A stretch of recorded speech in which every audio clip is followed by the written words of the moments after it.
ഇന്ന് ഞാൻ പഠിപ്പിക്കാൻ പോകുന്നത് എങ്ങനെയാണ് ഹ്യൂമൻ ഫിഗേഴ്സ് വരയ്ക്കാമെന്ന്. അതെങ്ങനെയാണ് ചെയ്യുന്നതെന്ന് നമുക്ക് നോക്കാം. അപ്പം ആദ്യം നമ്മൾ ചെയ്യേണ്ടത് പേപ്പറിൻ്റെ സെൻറ്ററിൽ ഒരു ലൈൻ വരയ്ക്കണം. അതിനുശേഷം തല വരയ്ക്കണം. ഒരാളുടെ തല എന്ന് വെച്ചാൽ കോഴിമുട്ടിൻ്റെ ഒരു ഷേപ്പായിരിക്കും ഉണ്ടാവുക. മേൽഭാഗം റൗണ്ടായിട്ടും അടിയിലേക്ക് കേർവായിട്ടായിരിക്കും വരാം. ഒരു ഓവൽ ഷേപ്പായിട്ട് വരുന്നതാണ് തല. വരയ്ക്കാൻ സിമ്പിളാണ്. പ്രത്യേകം ശ്രദ്ധിക്കണം, വരയ്ക്കുമ്പോൾ അമർത്തി വരയ്ക്കരുത്, മെല്ലെ വേണം വരയ്ക്കാൻ. അമർത്തി വരച്ച് കഴിഞ്ഞാൽ പിന്നെ നിങ്ങളത് മായ്ക്കുമ്പോൾ അതിൻ്റെ അടയാളം അവിടെ ഉണ്ടാവും. അത് വേറെ ചിത്രങ്ങളൊക്കെ വരയ്ക്കുമ്പോൾ അതിൽ ബുദ്ധിമുട്ടായി മാറും നിങ്ങൾക്ക് തന്നെ. അപ്പോഴേ ശ്രദ്ധിച്ചു കഴിഞ്ഞാൽ അത് റെഡിയാവും.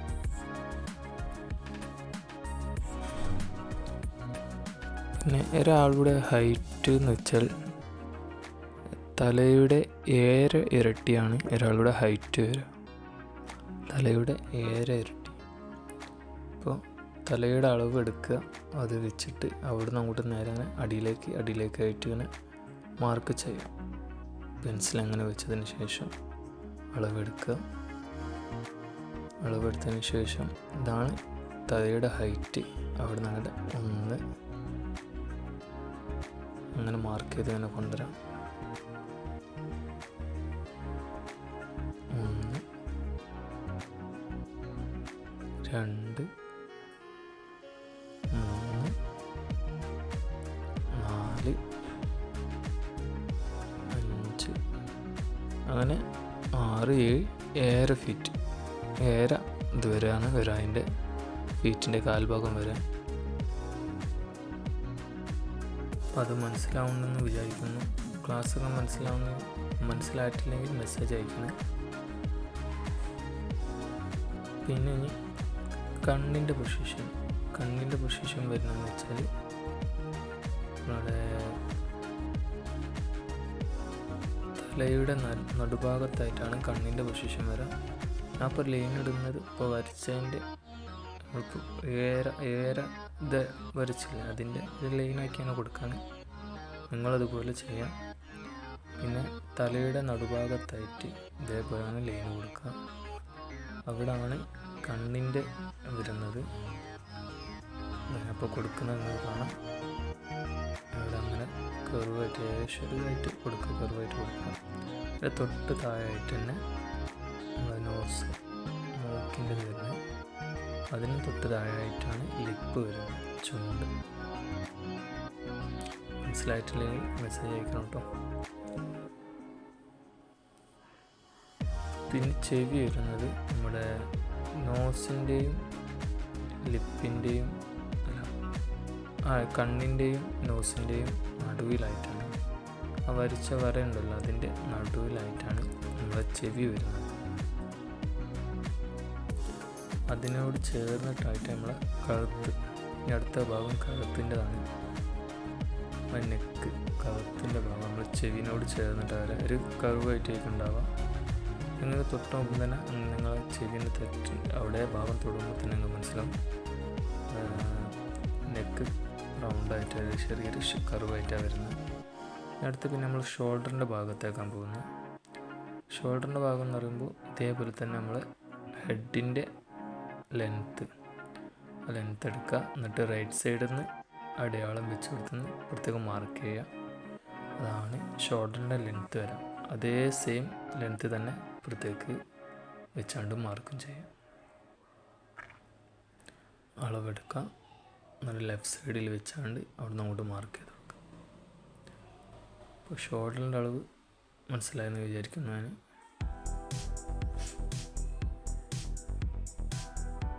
ഇതിങ്ങനെ നിങ്ങൾ പ്രാക്ടീസ് ചെയ്യണം കേട്ടോ. 1 പ്രാവശ്യം 2 പ്രാവശ്യം ചെയ്താൽ പോരാ. നിങ്ങൾ 3-4 പ്രാവശ്യം ചെയ്യുമ്പോൾ നിങ്ങൾക്ക് അതിൻ്റെ എക്സ്പീരിയൻസ് കിട്ടുള്ളൂ. അപ്പോൾ നമ്മൾ ഷോൾഡറിൻ്റെ അളവ് വരച്ച് കഴിഞ്ഞ്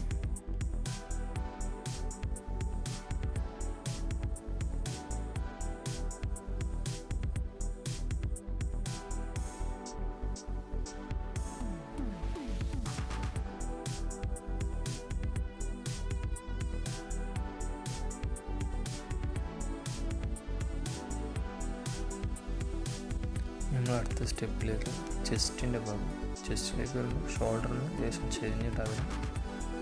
പിന്നെ വേസ്റ്റിലേക്ക് വരുമ്പോൾ അവിടെ ചെറിയൊരു കർവ് ഉണ്ടാവും, നമുക്ക് മനസ്സിലാവും, ഒരു ഓവൽ ഷേപ്പേക്ക് ഉണ്ടാവും. നെഞ്ഞിൻ്റെ അവിടെ നിന്ന് വയറിൻ്റെ അവിടേക്ക് വരുമ്പോൾ ചെറിയൊരു ഷേപ്പായിട്ടാണ് വരാം.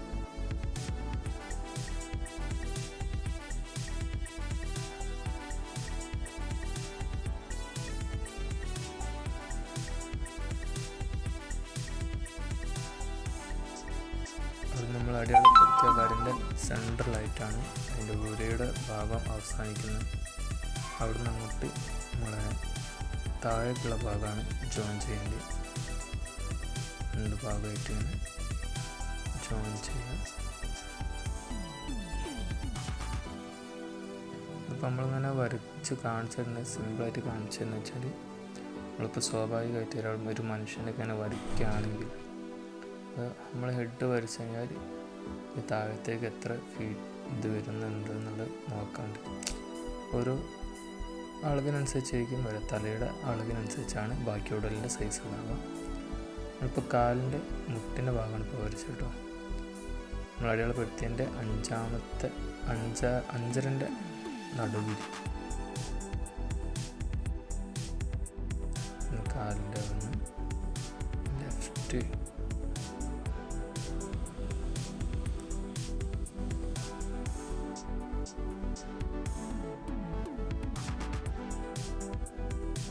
അവിടെ ഇതിൻ്റെ അവിടെ വരെ നിർത്തി കഴിഞ്ഞാൽ ഇതിൻ്റെ അവിടെ നിന്ന് ഏലിൻ്റെ അങ്ങോട്ടേക്ക് നമ്മളെ കാലിൻ്റെ പാദമാണ് വരുന്നത്. മുട്ടിൻ്റെ അവിടെ നമുക്കൊരു കേവ് ഉണ്ടാവുമല്ലോ രണ്ട് കാലിന്, അതൊരു ഗ്യാപ്പാണ് അവിടെ കാണിക്കുന്നത്. കാലിൻ്റെ നമ്മൾ ഫീറ്റ് വരയ്ക്കുക. അതിങ്ങനെ ആദ്യം നമ്മളെ കാലിൻ്റെ നെരിയാണിൻ്റെ ഭാഗം വെച്ചിട്ടാണ് നോക്കുന്നത്. പിന്നെ മുമ്പാകെ ലേശം കേർവാക്കി കൊടുക്കുക. അതേപോലെ തന്നെ ഈ കാലിൻ്റെ ലേശം കൊണ്ട് ചരിച്ച് കൊടുക്കുക.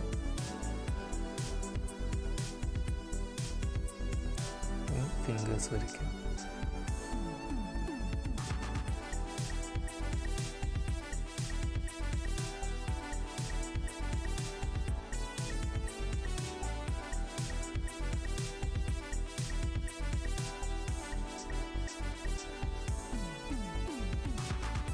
നിങ്ങൾ ഈ വീഡിയോ കാണുന്നുണ്ടെങ്കിൽ ഇതുപോലെ നിങ്ങൾ ചെയ്യണം കേട്ടോ.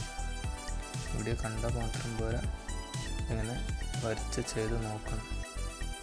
വീഡിയോ സ്റ്റോപ്പ് ചെയ്ത് നമ്മൾ കൈയിൻ്റെ ഭാഗത്തേക്ക്, കൈയിൻ്റെ ലെങ്ത്ത് എന്ന് വെച്ചാൽ നമ്മളെ മുട്ടൻ കൈ വരുന്ന നമ്മളെ ഊരയുടെ ഭാഗത്തായിട്ട് വരാം. അവിടെ നിന്ന് അങ്ങോട്ടേക്ക് നമ്മളെ തൊടയുടെ ഭാഗത്തേക്കായിട്ട് കൈയിൻ്റെ ലെങ്ത്ത് കിടക്കുന്നു. ഇങ്ങനെ വരച്ചെടുക്കാം.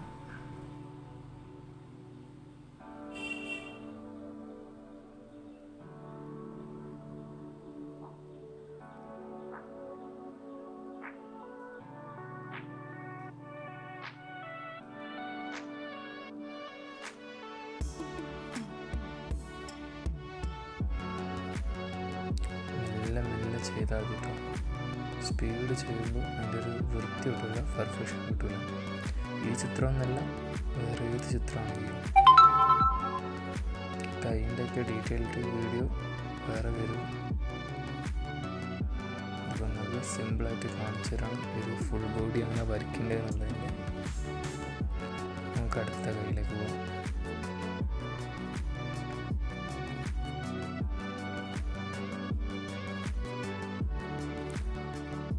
ചില ഇത് വരയ്ക്കാൻ അറിയുന്ന ആൾക്കാർ ഈ വീഡിയോ കാണുന്നവരുണ്ടാവും.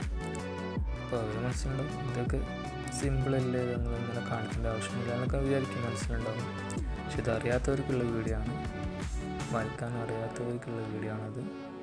അവർക്ക് സിമ്പിളായിട്ട് വരയ്ക്കാൻ പറ്റുന്നൊരു മെത്തേഡായിരുന്നത് കാണിച്ചു തരുന്നത്. നിങ്ങൾ ഞാൻ ഇപ്പോൾ കാണിക്കുന്ന വീഡിയോയിലുള്ള ഡ്രോയിങ്ങുകൾ ചെയ്ത് പ്രാക്ടീസ് ചെയ്താൽ ഞങ്ങൾക്ക് പിന്നെ ഈ വരയും അടയാളങ്ങളൊന്നും ഇടേണ്ട ആവശ്യം ഉണ്ടാവില്ല. ഓട്ടോമാറ്റിക് ഒന്ന് പ്രാക്ടീസ് ചെയ്താൽ തന്നെ പിന്നീട് വലുതാകുമ്പോഴും ഇതിനെക്കാട്ട് ചെറിയ പിക്ചർ വരുമ്പോഴൊക്കെ സിമ്പിളായിട്ട് ഇങ്ങനെ വരയ്ക്കാം. അടയാളപ്പെടുത്തുന്ന വെച്ചാൽ അത് നമ്പർ അടയാളമാണ്.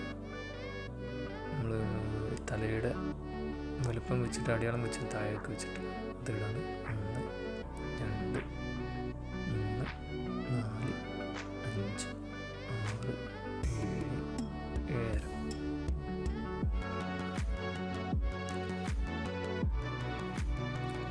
മൊത്തമായിട്ടൊന്ന് പ്രാക്ടീസ് ചെയ്യുക. അപ്പം അടുത്ത വീഡിയോയിൽ കാണാം. ബൈ.